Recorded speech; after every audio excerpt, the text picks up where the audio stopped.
এই যে ঘটনাগুলো ঘটছে, তারেক রহমানের ছবি, জিয়া রহমানের সাহেবের ছবি, এগুলো পায়ের নিচে পদদলিত করা, অশ্লীল বক্তব্য রাখা এবং বক্তৃতার মাধ্যমে কাউকে ছোট করার যে প্রবণতা, এই রাজনীতি বাংলাদেশে চলবে না।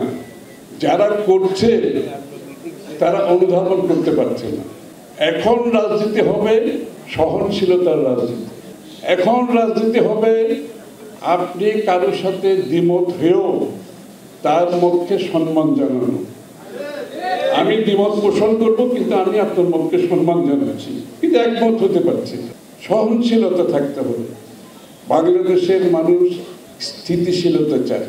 বাংলাদেশের মানুষ নতুন বাংলাদেশ গড়তে চায়।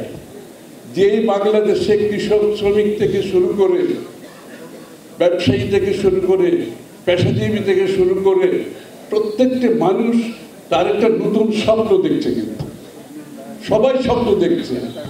আসলে রাজনৈতিক দল হিসেবে নিজেদেরকে বিবেচনা করা কঠিন না?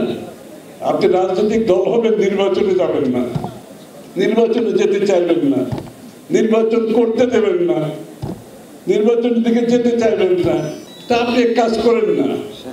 আপনি ওই প্রেশার গ্রুপ হিসাবে কাজ করেন। রাজনীতি করার দরকার কি?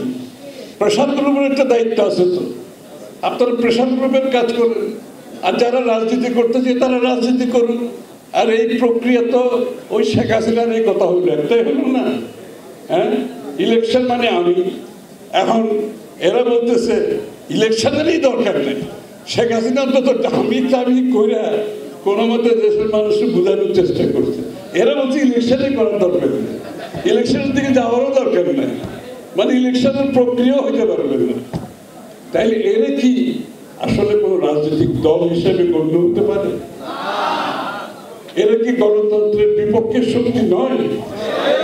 এরা কি জনগণের ভোটাধিকার প্রয়োগের বিপক্ষের শক্তি নয়?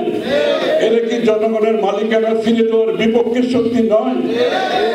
তাহলে আমাদের কি করতে হবে?